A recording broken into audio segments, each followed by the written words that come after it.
Are we on? Are we live? Hey guys, hello beautiful people. Shane here. What's up? We got Jay in and Kyle in the chat. Um, guys, I just realized recently that I've told you guys I have a hard time reading the text on my phone, so I have to read it on the TV. So Bettina kind of called me out. That's the reason for my swayings to look around my phone to see the chat. So anyway, apologize for that. I never claimed to be a professional.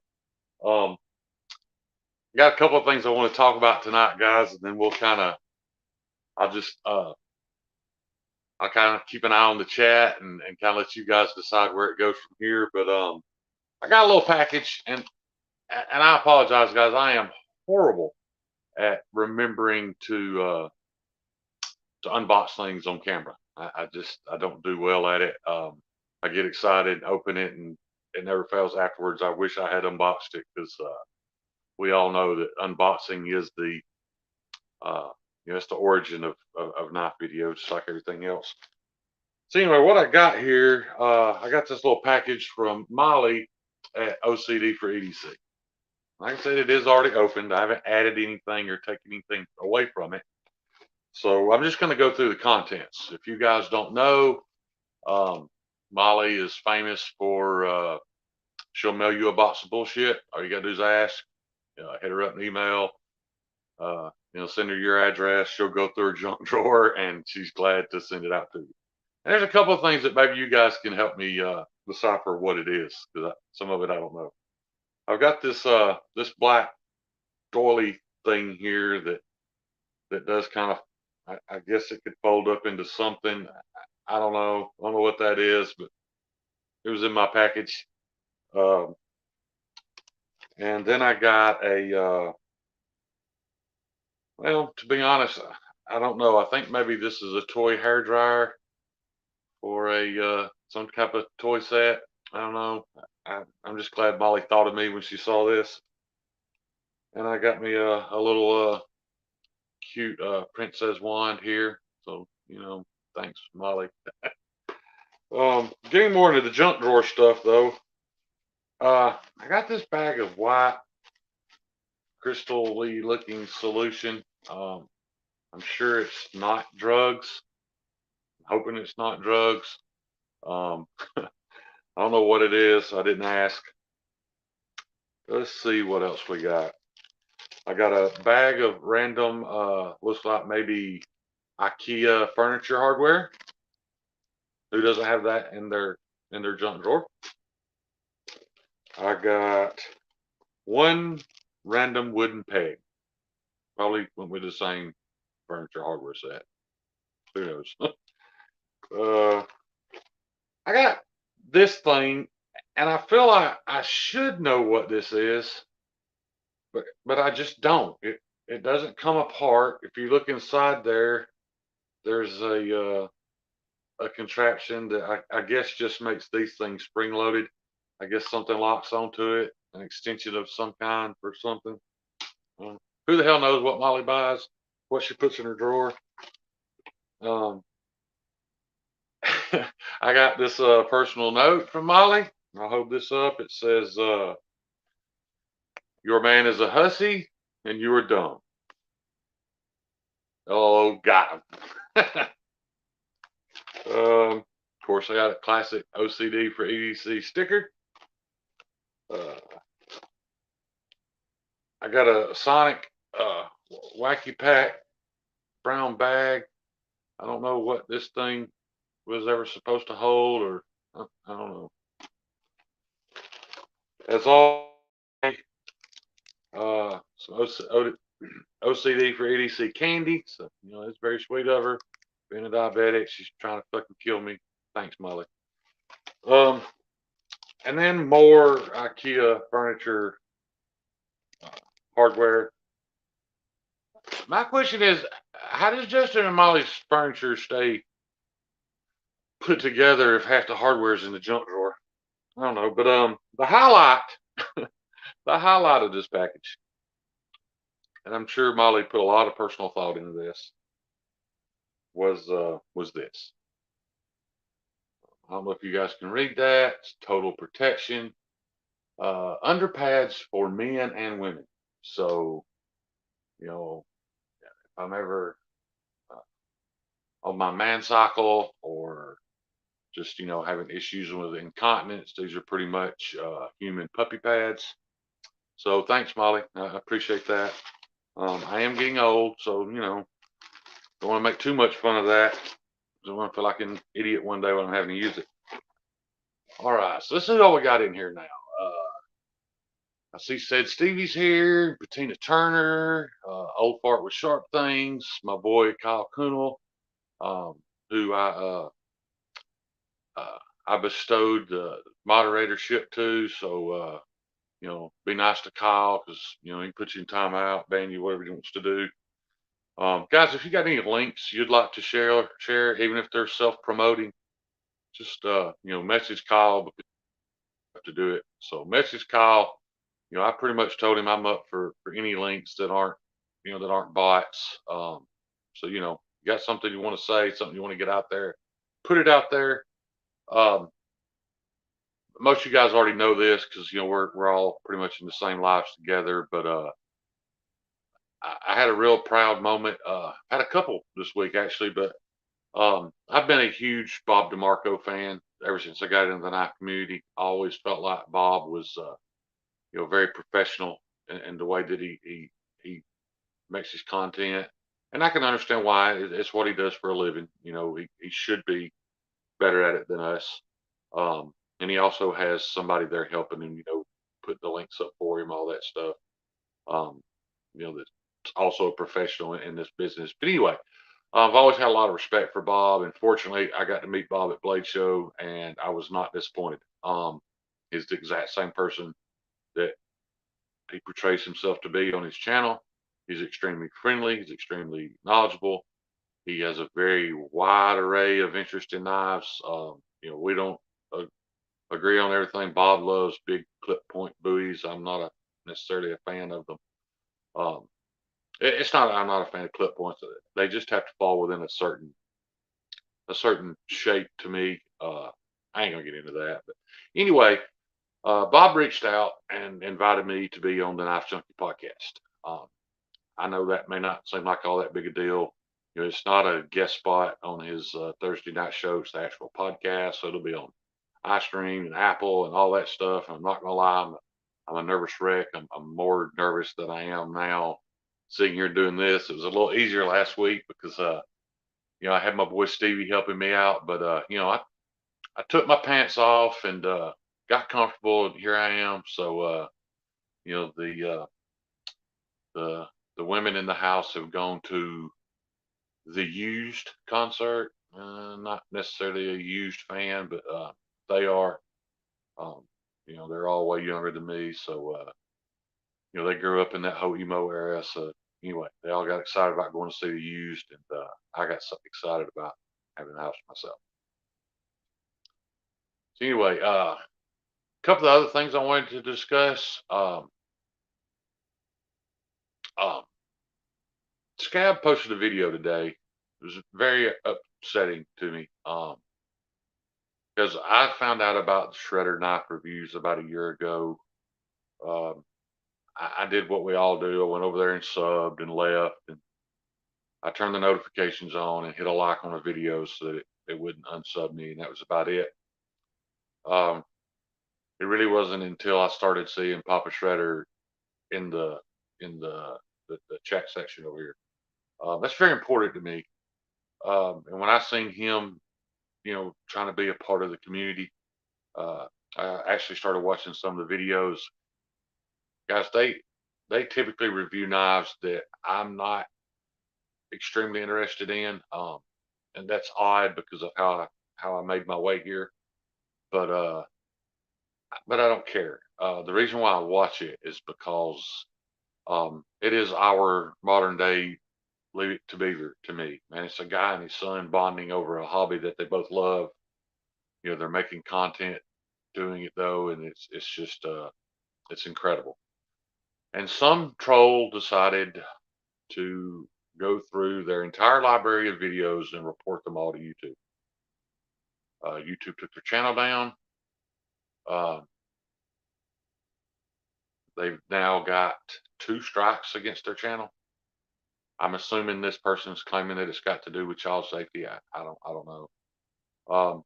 Sad thing is, guys, we've all learned there's nothing we can do about it. We can lash out at these trolls. We can lash out at scammers, man. That they've just got another account. They'll be right back. Nothing you can do.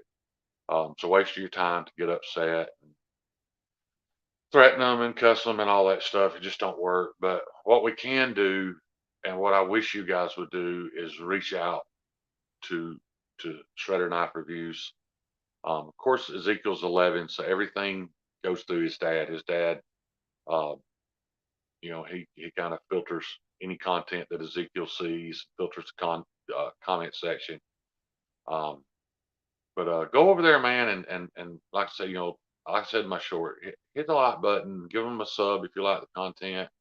But most of all, leave a comment, something uplifting for Ezekiel, and kind of help him through this time. At 11, you guys know this is devastating for him. He worked at something.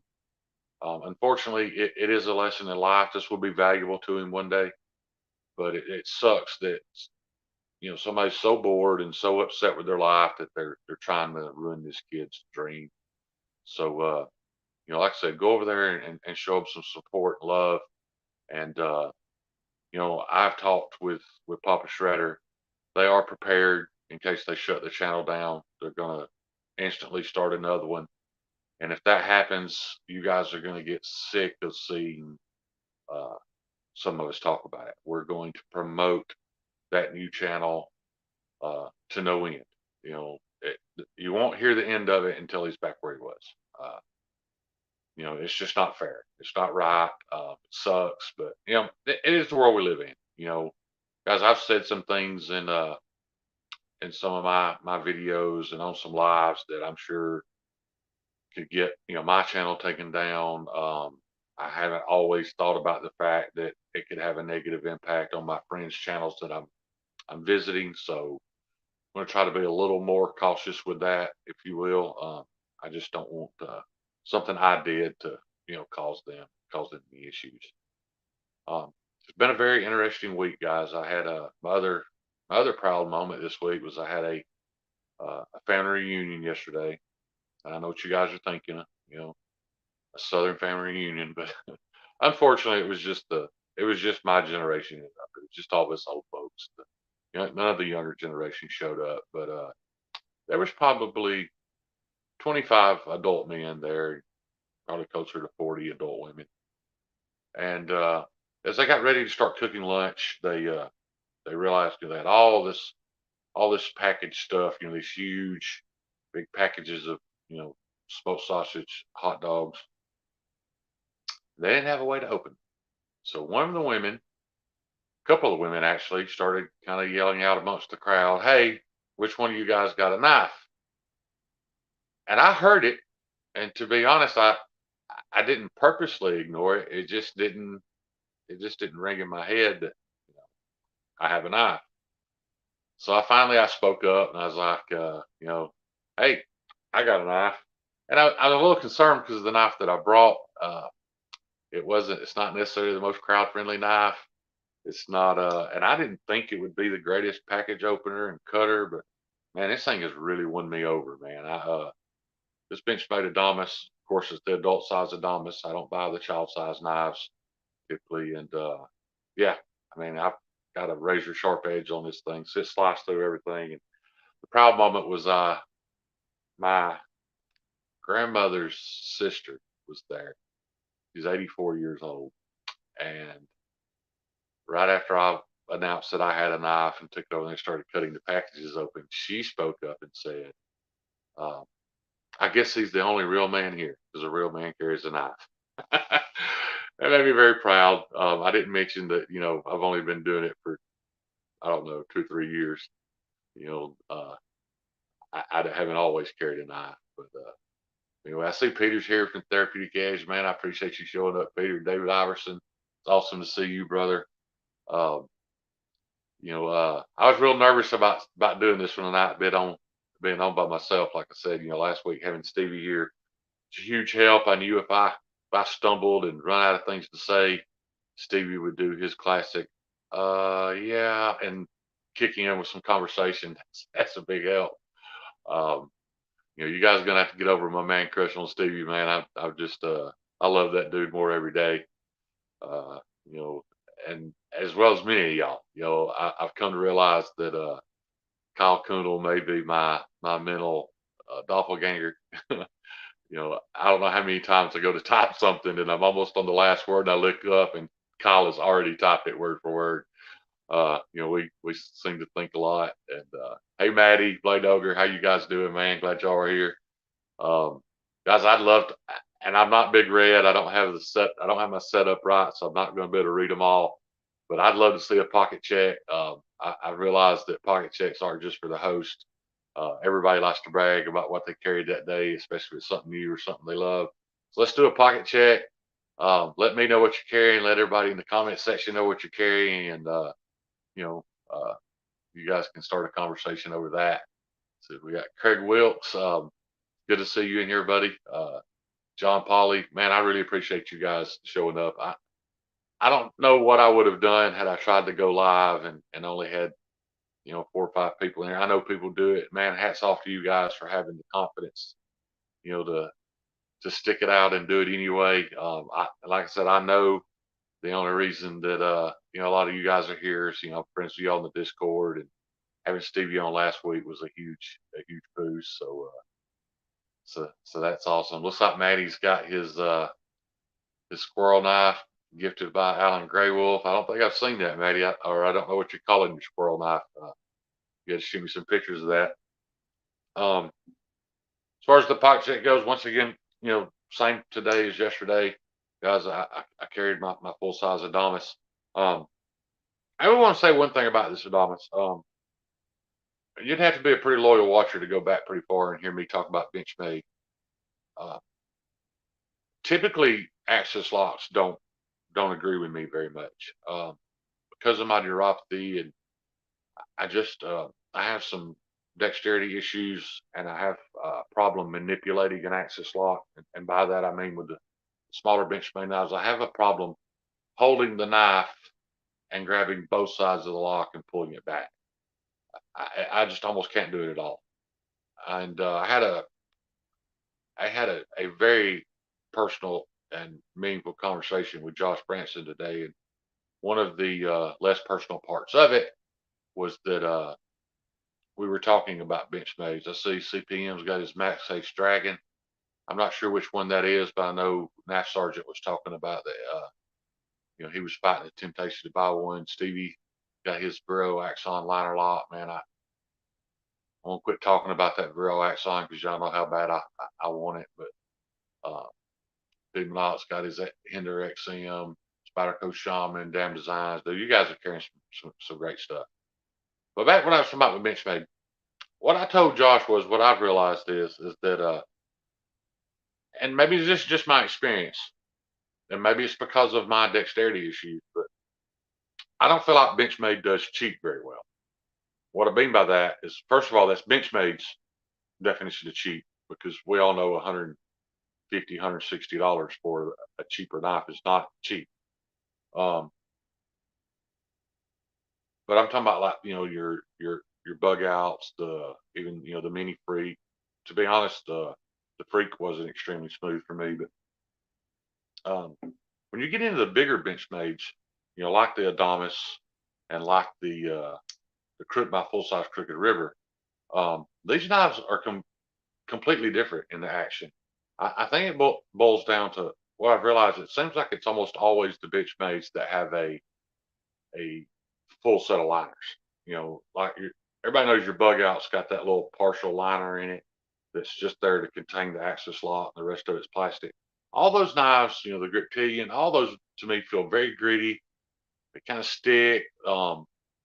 They're just not smooth, and you almost have to engage both sides of the lock to disengage it.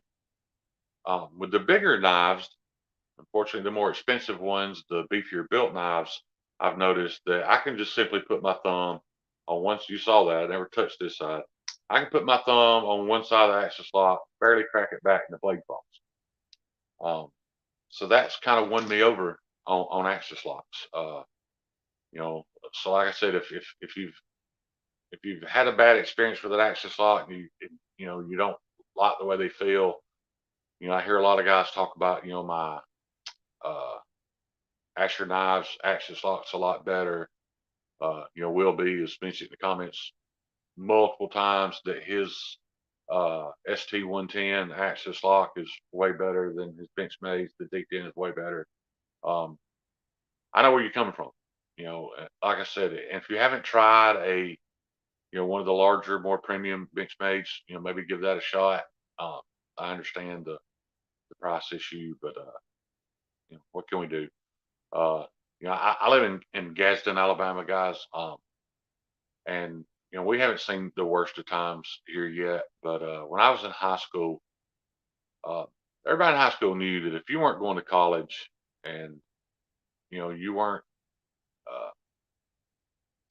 you weren't the best educated, maybe not even the brightest book smart guy you knew, but you had a strong back and you were willing to work, you could go to work at AAA Pottery and make. And this was in 1989.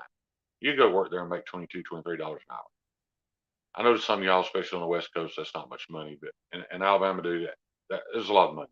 Um, you know, some of the I don't want to say richest, but some of the most comfortable upper middle class people around here work jobs like that. And I don't mean to get political, but NAFTA was signed literally within a week. AAA was gone. We had a U.S. Steel here that I think it employed, I don't know, 500, 600 people. You know, once again, those were, you know, mid to high $20 an hour jobs that offered plenty of overtime. So, you know, guys were killing themselves working in there so they could have that house on the water and a bass boat, and you know, and then usually 71. And you know, it shut down. You know, the last of the uh, pretty much the last straw, I guess, was we had a very large Goodyear tire and rubber plant. Um, Goodyear built a new plant in China, and way bigger. And you know, a month before the doors open on it, the Goodyear plant shut down. Now, I'm only going over that, guys, because I wanted to kind of give you a feel for why even someone as such as myself, who's now on a fixed income because of my health issues, I'm on disability now. Uh, you know, it doesn't make any sense for me to buy a $225 knife that I don't really need anymore. They make me happy, and so I have to save a lot to be able to purchase knives like that. But I'm willing to do it. I don't complain about the butterfly tax. I don't complain about the spider tax because it means a lot to me, because I've seen people that I know and care about's lives severely negatively impacted by these plants shutting down. So that just kind of gives you a background on why I see things the way I do. If I've ever come across as mean or that I'm looking down on somebody for carrying a Chinese made knife, I apologize. I don't mean to do that. Sometimes I get a little overly passionate. Sometimes I let my feelings get the best of me and say things I shouldn't say. But I love all you guys, man. I don't care if you're carrying a Ganzo. You know, as I had Ganzos, I had a bunch of them. Matter of fact, they're in my kitchen. You know, I had some of the older ones that were in 420. They make great kitchen knives. To be honest, they make great pocket knives. But I don't carry them anymore, and I can't make myself buy an expensive set of kitchen knives. So I stuck them in the kitchen. You know, they probably haven't been closed in 2 years. They just lay on top of the microwave, and you know, we need to cut something in the kitchen. That's what we use. But let's see what you guys got going on in the chat over here. I see Mateo's here, man. I appreciate you showing up, brother. Um, you know, Mateo, if you want to shoot Kyle a link for the M-Bomb jerky, you know, like I said, everybody feel free to send him a link and he'll throw it up for you. I don't have any restrictions on what you guys promote out there as long as it's ethical and safe, and you're not a bot. So anyway, potato maps. You don't have to be jealous of my spittoon, dude. That's a dipping is a nasty habit, and I hate it. I hate the fact that people have, you know, see me spit into a bottle. I hate, you know, a few times I've actually left a spit cup. Um, somewhere I was visiting, and even if I don't know the person, even if it's in a store, man, I feel terrible that somebody had to experience that nasty and throw it away for me. Trying to get some ideas on something to replace it. I've tried to quit nicotine cold turkey. I can't do it. Bearded Dooms is trying to help me out with that. He's sending me some ideas, some stuff he used. So maybe I can get to a point where I can quit spitting into a bottle of my lives. But there's Mr. Josh Branson right there, man. Hey guys, if you don't know Josh, Josh is a real motherfucker. You know what I mean? He's just a real dude. Um, you know, I talked to him in the comments and stuff like that a few times, but I had a little bit of a mental breakdown a few days ago. Uh, guys, I'm very open about my mental health. I was borderline suicidal when I found the knife community. Um, the reason I say borderline is because I'm too chicken shit to hurt myself. But every night I laid my head on the pillow, the last thought that went through my mind was, if I died in my sleep, I'd be okay with that. Guys, that doesn't, from what I've been told, that doesn't fit the definition of suicidal. But that's not healthy. It's not okay. And I know that now. And you guys helped me through that before I even knew who you were. I spent a lot of time lurking and things like that before I ever joined in. To be honest with you, I didn't know how. But anyway, so I had a little bit of I know my depression was sneaking up on me, and I'd convinced myself that I was pushing it back, and I was doing okay with it, and I wasn't. Had several things go down that kind of uh, lit a fire, I guess you could say, that really, really got a hold of me. Jason passing away was one of them. And then I had an incident with uh, Mr. Sawtooth Dave. Sawtooth Dave has been so good to me, man. He loans me knives that I could not pay for, and it's always made me nervous. I think I had a couple $1,000s worth of Sawtooth knives. I went and shipped them, FedEx. I paid $60 to ship them because he likes to use FedEx. So shipped him over $2,000 worth of his knives and $500 or $600 worth of my knives, and about a week later, he hadn't received. Instead of reacting like a normal human being, I freaked out really bad. Like, uh, I lost my shit, and my wife was trying to calm me down, and I just couldn't be reasoned with. And we drove back to the FedEx office because I couldn't find my receipt. I typically take a picture of it, forward the picture of the tracking number. I'd forgotten to do that, but got there, and the lady told me she didn't know how to look it up. So I had to swallow my pride and conquer my fears and let Satu know that I'd lost my receipt. I didn't have the tracking number. That I was freaking out. I didn't know what to do. Luckily, Dave remained calm. He just went down to the FedEx office and they were there. Um, I said, that doesn't sound like that big a situation. But in my position and the state I was in, it was a huge deal for me. Um, so you add that to Jason's passing away and a few other things that I'd been dealing with, and I needed some help. And I was not doing good, and I made a huge mistake, and I violated somebody in the community's trust. Um, I did not take from them. I don't want to go into what I did. A lot of you already know, but it was unethical. And you guys know that I'm the first to call you out for being unethical. If you're taking advantage of my buddies, I will hunt you to the end of the earth. And I didn't take advantage of anybody, but I did something that I broke somebody's trust, and I felt terrible about it. Um, you know, I didn't realize what I had done until he very kindly called me out about it. But in my mind, we were having a little back and forth, and I thought this was my way to win the argument. Guys, winning is not that important. We do it all the time, especially in politics and stuff like that. We just feel like we have to win the argument. Craig Wilts' Grizzly Wintergreen Long Cut, by the way. um, so anyway, I didn't know what to do.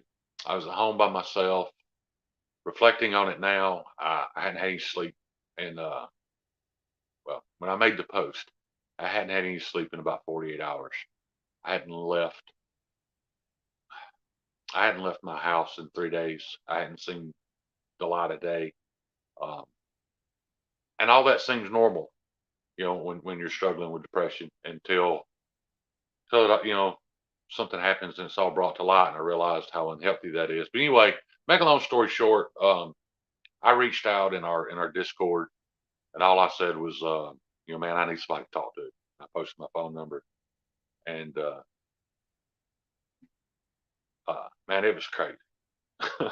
You know what I mean? Maddie called me first, and as I'm on the phone with Maddie, my phone is just constantly beeping. And I keep looking, and it's all these foreign numbers I don't recognize. These guys just blowing me up, trying to get in touch with me. Since I was on the phone with Maddie, I didn't realize all the messages that were coming through. I want to take this opportunity to apologize. I know I scared a couple of people. I didn't mean to do that. Um, you know, I wasn't sitting here contemplating hurting myself, anything like that. I was just in a dark place, and I need somebody to talk to. The reason I'm telling you guys this story is because, man, those guys overachieved. You know what I mean? They guys and gals. You all know who you are. Man, they jumped on it, started calling me, checking on me, just gave me an ear to talk to, and kind of tell what was going on. And I'll be honest, uh, it was weird because as I'm saying it, as I'm telling them what I've got going on, I realize uh, it doesn't seem like, I don't know what I'm trying to say. As I'm hearing myself tell them why I'm in the place that I'm in my own head, I'm like, man, none of that is a reason to be where you are. But that's okay, because I know, that you know, I have something wrong, and that's all right. I've learned too that it seems like that led a lot of us here, uh, whether it was, prior addiction issues or depression or whatever. I don't know how we all ended up in this same place. I told Josh Branson today, I thought, man, somebody needs to do a study and figure out how something as robotic as a YouTube algorithm bunched all of us together. When we're all bound by these common threads that we don't even know until we start to get to know one another. It's amazing, man. We call this a knife community, guys. Everybody I've talked to has admitted right now they could stop buying knives. You know, I could put this Spyderco in my pocket and carry it the rest of my life. It's all I'd ever need. Um, Hell, I've got a Civivi over there I could put in my pocket. It's all I'd ever need. That's not my point. My point is, you know, we are at the point now where we're using the knives as an excuse to make content, or we're using the knives as an excuse to come together, and it is a beautiful, beautiful thing, man. I had an opportunity today to chat with Miss Sarah Brown a little bit on Facebook Messenger, and I want to make sorry I wasn't bragging on myself at all, but I was bragging on my people. Um, and how heartwarming it's been, and how uplifting it's been to see how you guys have come together and sacrificed to try to take. And we all know it's a very minimal amount of pain that we can take away. We can't help Sarah through this. We uh, we can't fix it, but we've done what we can do. And guys, she is more than humbled. I want y'all to know that what you've done is not going unnoticed. She told me today, that she tells everybody that she talks to that she's just overwhelmed with how kind we've been. And I think she was a little shocked. I don't think she understood the community that Jason loves so well. I'm sure in a wife's eyes, it was just a distraction from, you know, from his personal life. Because, you know, all of our significant others probably think that a little bit. It's just a distraction. It's something that takes time away from me. But I feel like she's more accepting of it now because she sees how much it meant to him because of how much he meant to us. So, you know, guys, you know, keep doing what you can do. You know, we've got this raffle coming up. You know, if you can only afford to buy one ticket, man, whatever you can do, you know, and if you can't afford to participate at all, and share the link on IG, you know, whatever, man, it's fine. You know, nobody here is going to look down on you because you don't have any money. Uh, that's not what we're about. But the reason I'm telling y'all is, you know, hold your heads high, guys. Everybody in this community should feel awesome about the fact that, you know, that we've been able to do what we've been able to do so far. Uh, Knife Nut 69, I see you're in here, buddy. You cost me $110. I'm still mad about it.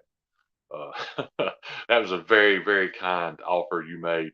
In case you guys don't know, Knife Nut 69 popped into a live. I was in the chat and announced that Bradford had their Guardian 3 and Rex 45 on sale for $110. No shipping, no tax, $110. I didn't even ask about a discount code. This was last night. I kept count. I had been to the checkout page 7 times. All my information's in there. 7 times that all I need to do is hit that button, and my willpower went out. I'd back out and leave, and then I was on OCD tonight. Knife Nut pops in there. Is like, hey man, did you get that Bradford yet? Did you? And I instantly hit the back button 3 times. Went to the website, boom, ordered it. And then when I came back and announced that I had bought it, he was like, you didn't finish the order yet, did you? And I was like, yeah. And he was like, man, I had 2 in the cart. I was fixing to buy us both one. And dude, that's awesome, man.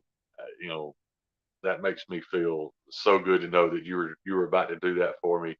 Um, my wallet and my heart aches that I took I took that opportunity from you, but yeah, I'm glad you went ahead and got one. You know, that's what I told you. So now we can you know, we can be brothers and you know, bond over our lack of financial responsibility. So looking forward to that thing getting here.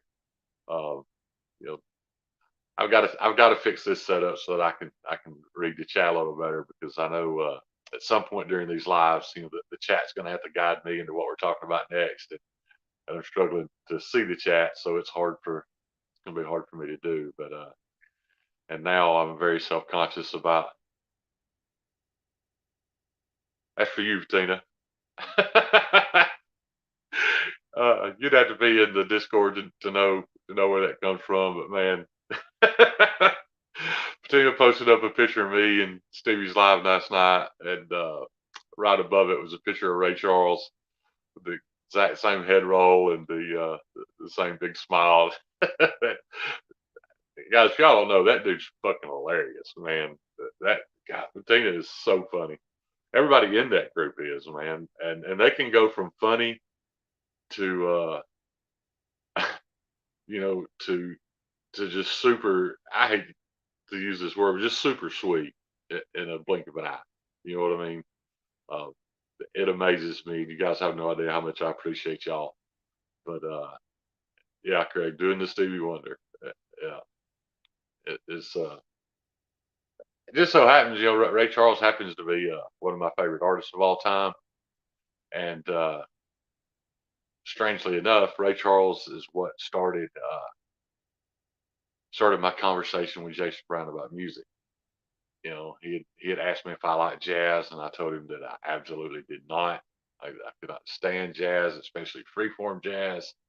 And I said, you know, the closest thing that I can listen to with a saxophone in it is some old Ray Charles. So you guys all know this story. I mentioned Ray Charles. He starts blasting me with video after video after video. Uh, you know, check this out, and it never stopped. You know, and that's what I mean. You know, when I've said that. I'll forever feel guilty because I wasn't as good a friend to Jason as he was me because, you know, apparently, he thought about me several times throughout the day because he stopped and took time to send me things. And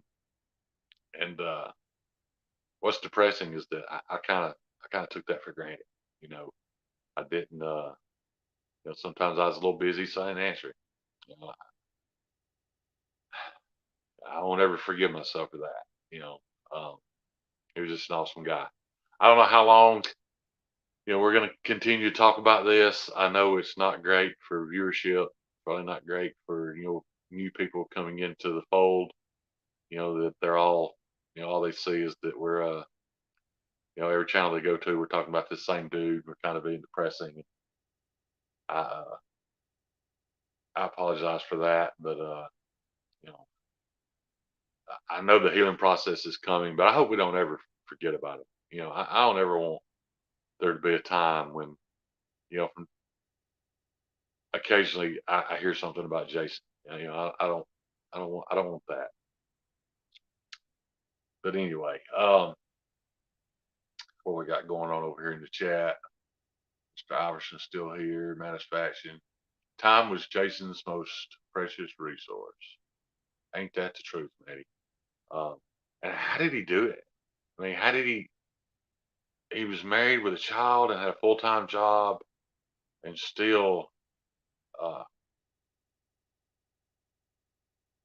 still he find. And it's not just that he found time to type out a message or share a link. It's the fact that he was able, that he cared enough about us that he thought of us every day. You know, and it would be. Well, I don't want to say it would be any less if he was sending these messages as mass messages. That he was typing out one thing or picking a video and sending it to 30 or 40 different people. It was all different. It was all very personal and very original. I just don't get it, man. Maybe you know, my depression issues keep me from being able to think of other people as much as he did. I don't know, but it's amazing. Um, I know some of you might might think it's a little embarrassing for me to come on here and talk about my personal shit, my depression, but I feel like we all need to talk about it. I spent the last 10, 15 years as a man, um, feeling embarrassed, that I had depression. I spent a couple of years before that denying it. A couple of years before that, confused about what it was. It didn't make any sense. I remember the hardest question anybody's ever asked me uh, was my wife asked me, "What do you have to be depressed about?" Everywhere you go, everybody you meet loves you. Everybody treats you like a celebrity. What do you have to be depressed about? And I didn't get mad at her when she asked that. I would, I don't know, man. It just, it really hit home with me. My wife's probably she is the smartest person I know. She's the smartest person I've ever experienced. By that I mean she's Jordan Peterson smart. She's brilliant, and she's my best friend. And but that was a really hard question for me to answer. Um, but one reason why I wanted to talk about this, guys, I've actually considered in the past starting a second channel, um, just about my mental health journey and where it all started. I got to back up. To be honest, I have to back up all the way to my earliest childhood memories. You know, to give you an idea of why I am where I am today. I try to be a happy, jovial, funny guy, and most of the time I am, and that is me being real. That's me being me. But there's a lot that goes on in the background. But I've thought about making a channel about that, but I don't.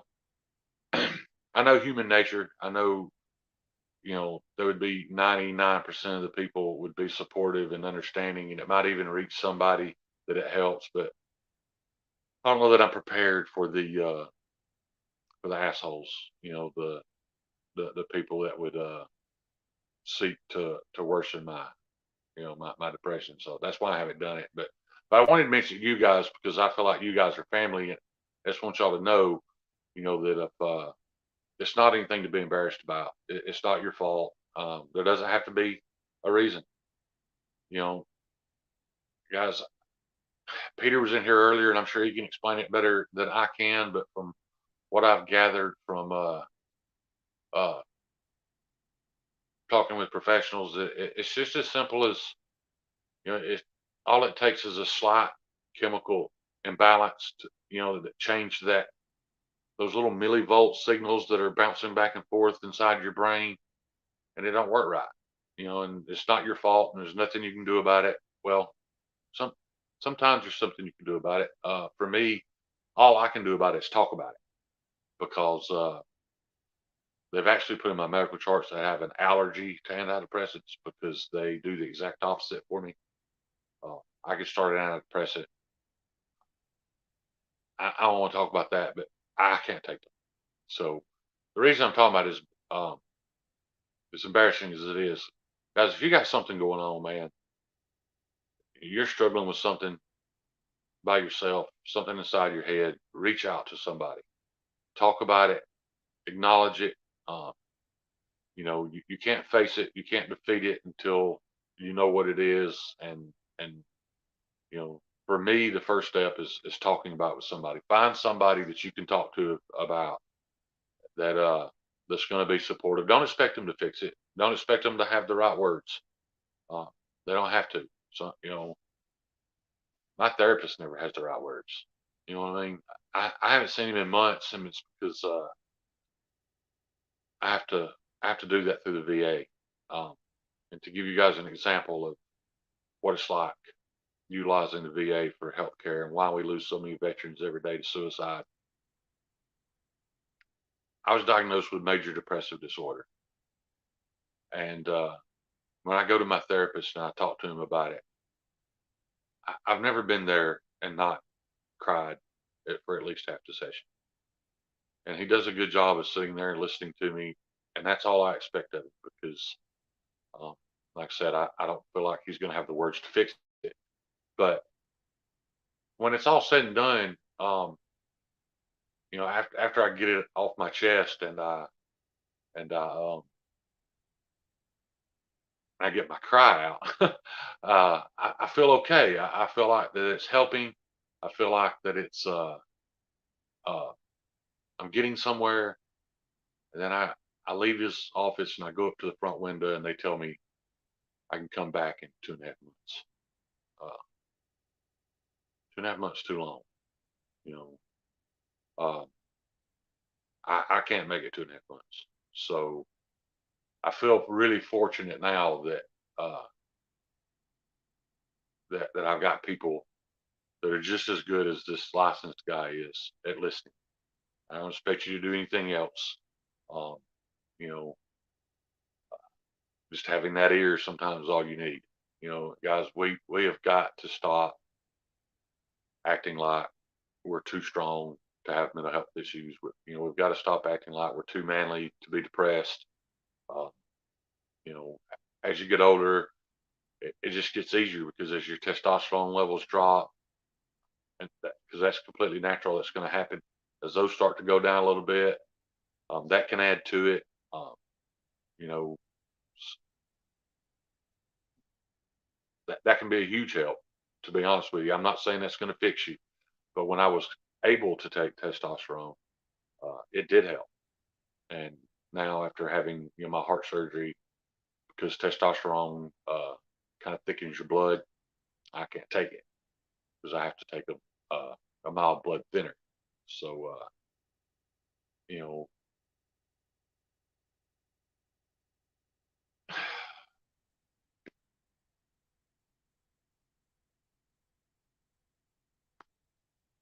I don't even know what to say about that, dude. That's a fucking shame, though. And I'll tell you what the problem with the VA is that they're untouchable. Once they get that job, no matter how shitty they do at it, it don't matter how many lives are lost because of them. They can't be fired. They can't be disciplined. Um, and that sucks, man. It sucks that you're not getting the care that you need, because somebody's drawing a six-figure federal government check, and knows that they don't have to do anything for it. That's a that's just a crying shame, man. I have experienced very good healthcare through the VA. And what I mean by that is the healthcare professionals, my doctors and nurses have always seemed to be very caring, very helping. They've saved my life twice. Uh, the admin side of it could care less if you died right there in front of the county. They don't care. They can't be fired. They can't be disciplined. They just don't care. Um, a lot of people don't know this, but a lot of all the doctors I've ever seen at the VA, because I go to the one in Birmingham, they all just walk next door from UAB. UAB is a renowned hospital. Uh, it's one of the top in the country. So you've got the very best doctors trying to give you care, and you have to hope and pray that what they put on the chart gets entered into the computer or gets transferred to the next shift, because it probably won't, and you'll probably suffer because of it. I didn't want to turn this live into something depressing, but a few years ago, it's actually been 5 years ago now. I failed a drug test at work. At that point in time, I took no illicit drugs, no marijuana use, no nothing. Uh, I was on prescription pain medication, and when I found out that I failed the test, I assumed that's what it was. I didn't know how the system worked. I didn't know that my name's in this database saying that uh, I have a prescription for pain medication. So even if it showed up the test, they wouldn't fail me because of it. I didn't know that. Worst part about that was the timing. That particular week was the week that we had budgeted.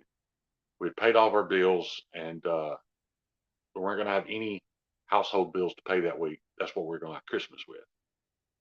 Well, that Monday morning, I get informed that I can't work. I have to go home because I failed this drug test. Can't come back till I get straightened out. So I immediately drive down to LabCorp, find out, you know, I took my pain medicine with because I thought that's what it was going to be. And they were like, no, we know you're on uh, prescription medicine. Said, actually, you didn't fail a drug test. We refused to test it because we think you cheated. I didn't have any reason to cheat on a drug test, so I knew I didn't cheat. And I was like, what do you mean you think I cheated? And they were like, well, your urine sample was nearly pure water. We think you filled the cup up with water. So anyway, I asked what I needed to do. They called my supervisor at work. He had to come down there and stand in the bathroom with me and, stare, watch the urine come out of my penis into the cup. I passed that drug test. I had after a week of waiting on the results, I passed it. I got to go back to work. I did what every man does. I just, I buckled down and made Christmas happen anyway, but it was hard. During that week of waiting, I was really, really mad. I was mad that I'd been accused of cheating when I know I didn't. I was mad that I was going to miss a paycheck that I was going to use to buy my loved ones Christmas with. I was just mad. So I went to my VA doctor because I didn't have Blue Cross. I didn't have insurance. So I went there and told him what happened and asked, what could cause this? He said, well, let's run some tests. And at this point, my urine samples are fine. Uh, so he sends me to Birmingham VA for a sonogram. I don't ever forget this day, but I go in. It was this young, attractive black sonogram tech. She was super cool, super talkative. Man, we're just cutting up. I don't lie, I might have even been a little flirty, just to get a laugh out of her. She's running this sonogram thing all over me. And then all of a sudden, I notice she gets to this one spot. She just stops. She just keeps slowly back and forth going over this one spot. And not only did she do that, she also shut up. And when I say she shut up, I mean she clammed up. She wouldn't speak to me. She wouldn't answer any of my questions. It scared the shit out of me. She went over this spot for what seemed like an hour. I'm sure it was only a minute. Sat I don't know what you call it. It looks like a mouse to run over your stomach. She sat it down on the table and said, somebody be in touch with you. Walked out of the room. That was it. I got up, cleaned myself up, and left. Uh, 2 weeks went by. I haven't heard anything. You know, still going to work every day. But I haven't heard anything. So I contacted my nurse, my local VA doctor's office, and told her that she is a spark plug. uh, I love her to death. She's mean as shit. She immediately calls Birmingham. I can hear her raising her voice and using cuss words. And she comes out of her office and tells me, she says, somebody will call you very shortly. Um, so I get a phone call. They're informing me that I've got another appointment 2 weeks from now for I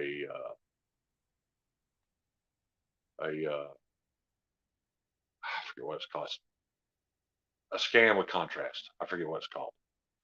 Um, Man, I'm sorry, you guys are. I hate. I'm sorry if I'm ruining the mood. I just want to get this story out there for all my veteran buddies, and so that the ones of you who aren't, you can kind of understand it. So I go in for this scan. Once again, I hear nothing. A couple weeks go by. I go by my local office again. I tell them what happened or what's going on. Yeah, CAT scan with contrast. And she calls again, cusses them out again. Keep in mind, this is all the admin side. This is all the people who are entering the information into the computer that somebody needs to see because it can mean life or death for you, and it just doesn't get done. Well, sure, if I get a phone call, after she chews them out, and they tell me I have another appointment back with urology, in Birmingham for the VA, a couple weeks from now. So I go to that appointment. I walk into the office. I sit down, and there's this young Indian girl, very sweet, very pretty girl, and she starts talking to me, and it was kind of like Charlie Brown's teacher.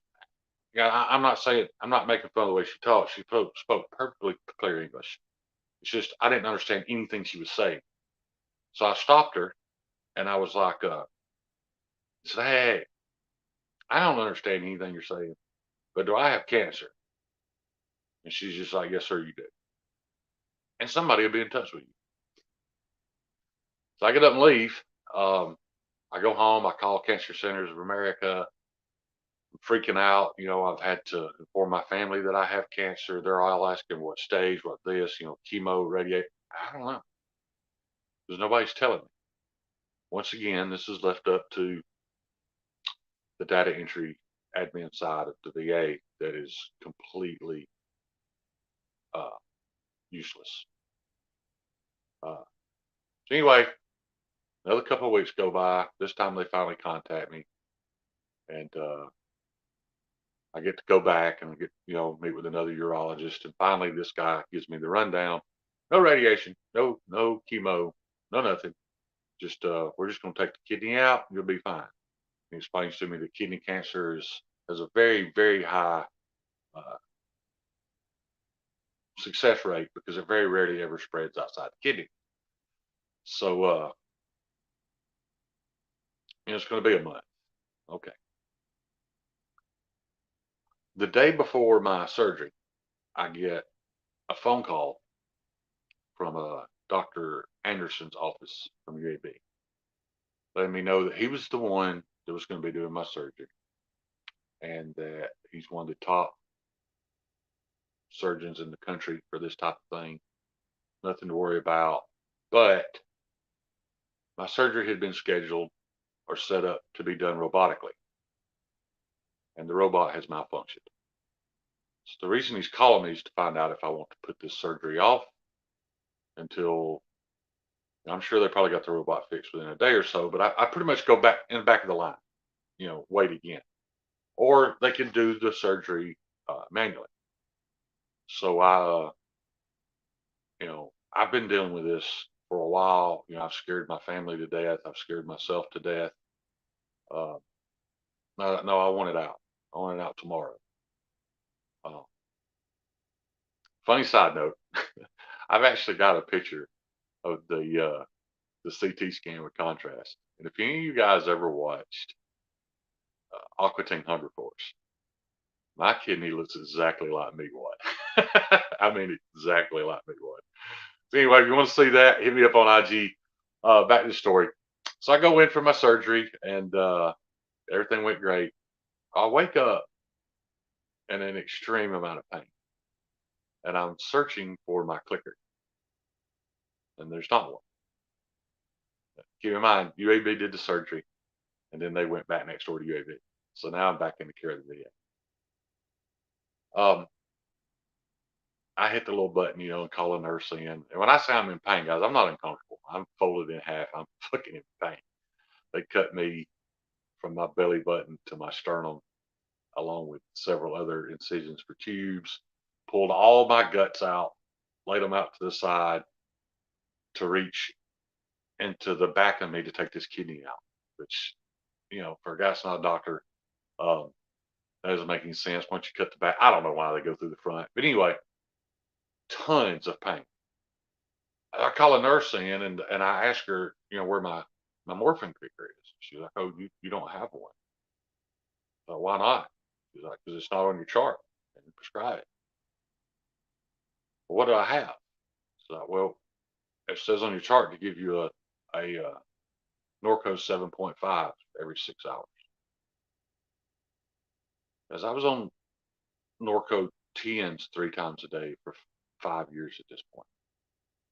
For any of you guys who've ever been on pain medication, or even you guys that have abused it, you know 5 years of Norco 10s 3 times a day. You can imagine what 7.5s a day is going to do for me. It did nothing. I literally had family and friends come to visit me that would open the door, look at me, as they didn't even turn around. They backed up and let the door shut and drove an hour and a half back home without ever saying a word. After making eye contact with me, because they were so freaked out at the amount of pain I was in, they couldn't come in the room. I did that for 3 days. It was excruciating, you know. And then Dr. Anderson shows back up, come check on me. And he came in the room. He was in there maybe 60 seconds.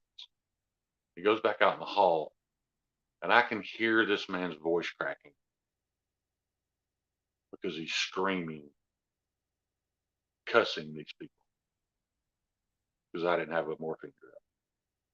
I heard him say, "You were all lucky that man didn't fucking die because he went in shock."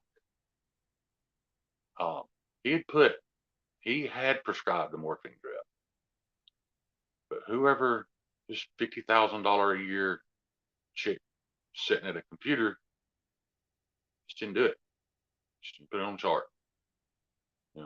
There was an investigation. They went. It was there. It was in a backlog of stuff for her to do. But because she's a government employee, she don't actually have to do it. So because of that, I nearly died. um, what'd you say there? Exactly. That's exactly the result I had. But I'm only telling you guys this because you hear people talk about the VA, and if you haven't been a part of it, I want you to understand what it is that we go through. Not all of us were in the line of fire. Um, there's guys that spent their entire military career in the kitchen cooking. But let me tell you something: Navy SEALs can't fight; they don't eat. Everybody's important. Um, Everybody raised their hand and agreed to die for their country, and they should be treated better. Uh, that story kind of leads me into this next, but it's a lot shorter, I promise. Scab contacted me a few days ago because a veteran, or at least someone claiming to be a veteran, uh, messaged him talking about his message at the beginning of his videos. The guys, 22 veterans a day are taking their own lives. That number is coming down. Uh, the only number that's acceptable is 0 veterans. You have a place here. He says that at the beginning of every single video. And this guy lashed out at him, told him he never did a fucking thing for veterans. He hoped he died. I mean, it was just horrible. Um, and I don't know that I'm the only veteran Scab knows, but he reached out to me, kind of asking me my opinion on it. And normally I would probably join in with the fuck him, blah, blah, blah. But for some reason, that particular day, that's not what I did. I told Scab, I was like, hey man, there's no telling what this guy's going through, no telling what he's dealing with. Uh, and I personally thank you for being his whipping post. You let him take his anger out on you. Uh, it very well have. For all we know, it may have saved that guy's life. He needed somebody to abuse, and Scab took it. And he messaged me back. It's like, man, you have no idea how much I need to hear that. But you know, none of us know what each other are going through on a day-to-day basis. Oh yeah, here's a knife. Um, none of us know what each other are going through on a day-to-day basis, man. So let's keep that in mind. We're all going to have our our good days and our bad. You know, let's make sure that we all know, everybody in here knows that we can reach out to one another. Uh, all we may be good for is having a ear to shout into, or you know, whatever. But it's a big deal, man. It really is. It's been a huge help to me. Um, and like I said, that depression that I was going through during that whole waiting game with the VA, that's when I found the knife community. Um, you know, I don't know what I'd have done without you guys, man. It was awesome. You know, it was saved my life. So here I am, a fellow knife junkie, and I spend way too much time on YouTube, and I have better friends online than I do in real life, and I used to laugh at that. I used to think it was silly, all these people that were meeting, their future wives online. It kind of makes sense now. I mean, I'm not on here looking for a wife, so Patina, calm down, calm down. But it makes sense how people can connect via the internet and via communities like this. And it's been great. It's been very helpful for me, and I love it. I love you guys. Uh, hopefully, I learn how to do a live by next week and talk about knife shit, and maybe figure out uh, a way to read the comments a little better and get involved in the conversation a little more. But you guys will take over. Y'all get your own thing going on over there, and that's fine. I actually know a couple of channels get upset about that, but that's what we're here for. As there's several lives you'll see me and talking to you guys that I could give a shit less about. I go there because y'all are there, and I know I'm gonna get to talk to my buddy JN. I'm gonna, Marcos Gamma is gonna say hey to me, and at you know, maybe said Stevie would be there, but Kyle Kundel's gonna be there, cracking inappropriate jokes, and then that's where I want to be. So I appreciate that, man. I really do. But yeah, the I know Stevie was very proud of how the community answered that call, and I really appreciate it, man. But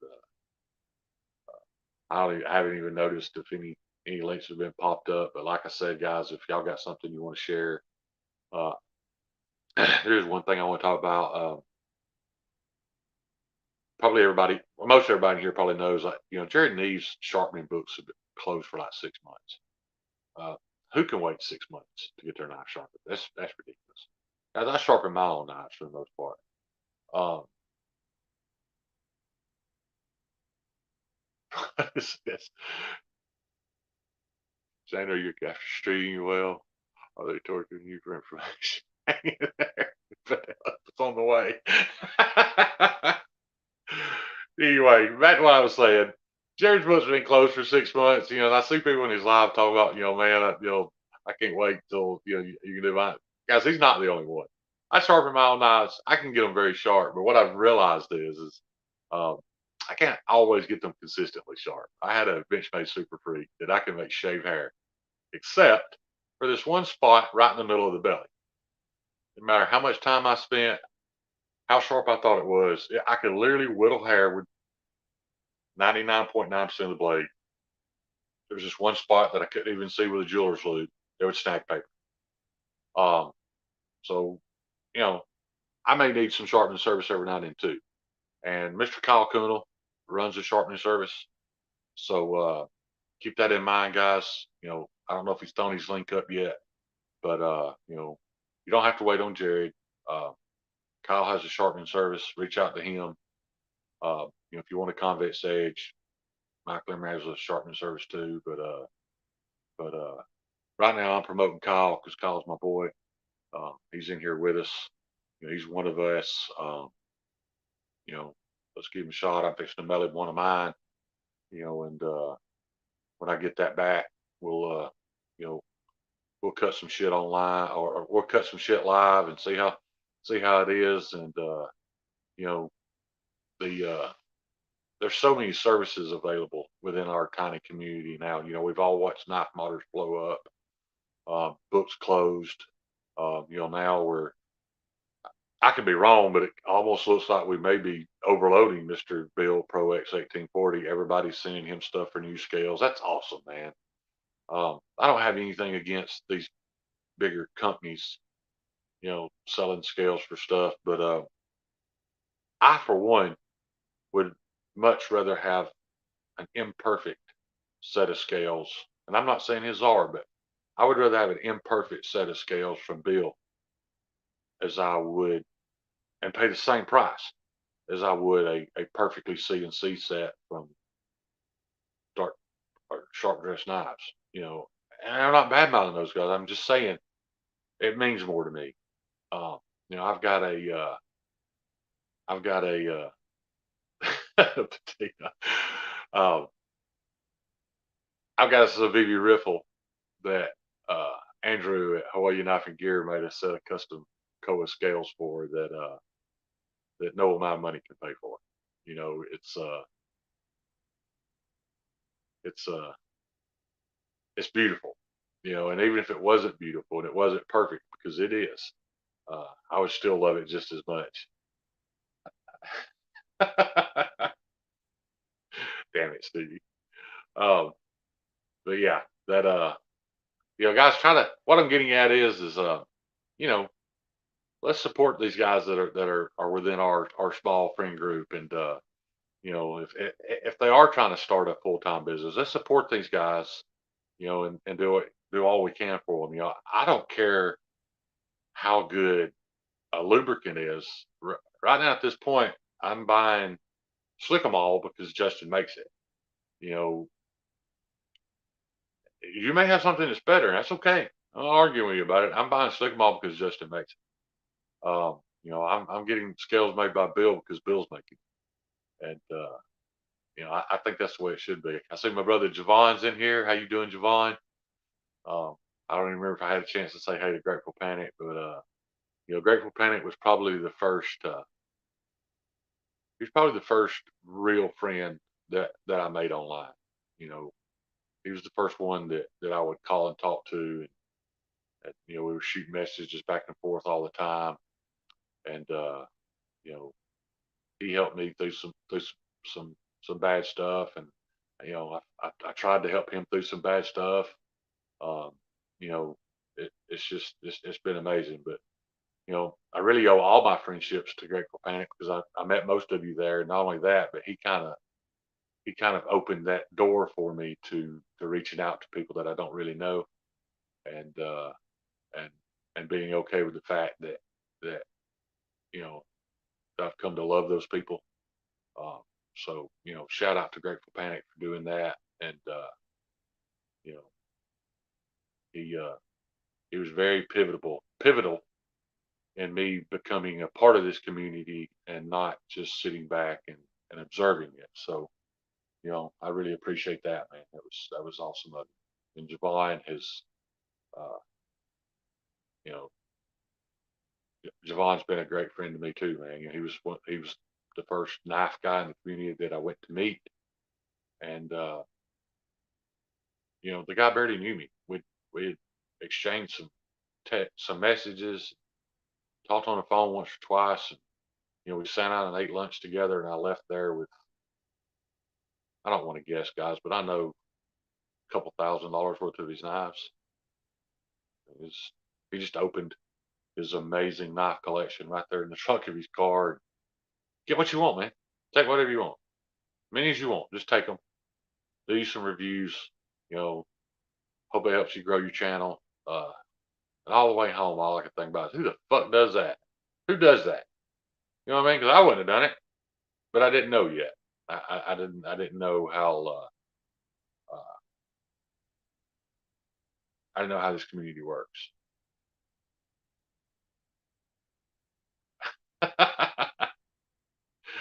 um, Beard, on uh I'm gonna pass on the dirty motorcycle ride panties. If that's okay. I, I'm a I'm a I'm a dirty freak, but I have to draw a line somewhere, so I think that's where it's going to be.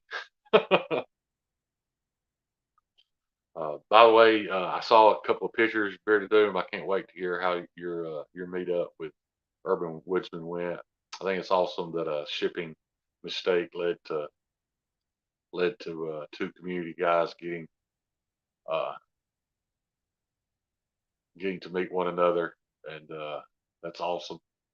Uh, Let me catch these comments up. I got way behind, guys. I'm sorry. Guess I'm here now. But John, I really appreciate that, man. You don't have no idea how much I do. Uh, guys, I'm far from being monetized yet. I've often wondered if I should even be doing lives yet. But I'm gonna be honest with you guys. I'm not doing lives for the views, or the times, the likes, or the subs. God knows I'm not, because I wouldn't be having the conversations that I'm having if I was. This shit don't even gonna get no subs. But this is for me.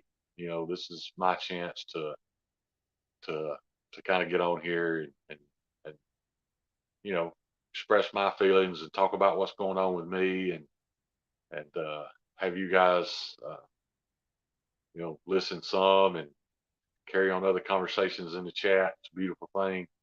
I appreciate it. I don't know where to go from here. I wish I had some more nice stuff to talk about. Actually, I do. Uh, Dude, I am super stoked about this Bradford Guardian 3. I've never had a Bradford knife. Uh, God, I hope I hadn't already talked about this. Anyway, Knife Nuts brought it to my attention. I could get a Rex 45 Bradford 3 for $110, and I did it. I can't wait till it gets here. It's got some not very attractive Jade G10 scales on it, so just as soon as he gets some time, because I don't want to overload the man, but as soon as Mr. Pro X gets some time, uh, that knife will be getting some micarta on it. So I'm looking forward to that. Uh, I hadn't really thought about fixed blades all that much until Gary Last Ranger posted his video and had an open tag to to show your small fixes. Man, I'm gonna do that video. I want to do that. Open tag. Yeah. I didn't realize I really couldn't do that video. I've got a couple. They're embarrassing. So I really need to up my EDC fixie game. So that's what I'm gonna do. That's my kind of my goal for the near future, is you know to improve that part of my collection. I don't buy a whole lot of big fixies anymore. I've got an Ontario Rat 7. I don't know that I need anything other than that. Yeah, fine, fine, Beard. Tell me how much. Shoot me your cash app. I'll buy you damn panties. I love that guy. But anyway, guys, it's an hour and 20 minutes. You guys have no idea how much I appreciate y'all spending any amount of time with me. I love you. Uh, if you guys need anything, reach out. Um, like I said, I'll give you just a couple of more minutes if you've got any links you want thrown up, send them, shoot Kyle a message on IG or however it is y'all do that. And, so he can get them up there for you. And if not, uh, if you don't have time, then we'll try to coordinate that next week. I'm all up for you guys promoting anything you got going on. If you got a channel you want people to know about, whether it's your channel or some new upstart channel, hey guys, that's how I found all the channels. Is you guys tell me, hey, go check this dude out, go check that dude out. It's unfortunate that we get to a point that we can't watch them all anymore. And I feel guilty about it. But I will say this: I've said it before. Most of you probably already know this, but if you're the brokest of broke, and if you're on here right now, that means you have internet access. There's one thing you can do to support your favorite channel that doesn't cost you a thing. And as bad as this sounds, you don't even have to pay attention. You go to bed at night, pick a channel, go to that channel, go to his playlist, and there should be a little thing over on the left that says loop or play off. Click on that. Mute it if you want to, whatever, let it play all night. Guys, that can be the difference between a guy having enough watch hours to be monetized and not. You're asleep, so you don't realize that the ads are playing. So they're getting credit for the ad revenue. That is a huge, huge help. So, like I said, that's in my opinion, that's the easiest. So that makes it the best way to support your favorite channel. And for you guys who have channels that don't have playlists, that's a mistake. I go to some of you guys' channel and I'm telling you, even though I'm on your channel and I watch your video, when your video ends, it's going to jump to Knife Channel on my YouTube every time. I can go to Mattisfaction. If I don't click that loop button, and I can watch one of his videos, and when it's over, the Knife Junkie podcast is going to play next. I know that's my algorithm, that's my problem, but it upsets me because I wanted Maddie's videos to keep playing. So if you don't have your videos in playlists, do it. Because we can't help you this way if you don't. So guys, put people on loop, let their stuff play. I'm not asking you to do mine that way. My videos aren't great, but there are plenty of people out there that could use it. So keep that in mind. Once again, guys, that's all I got, man. I don't know anything else to talk about tonight. You know, and once again, I appreciate any amount of time you spend with me. So that's it for me tonight, guys. Peace. I love y'all.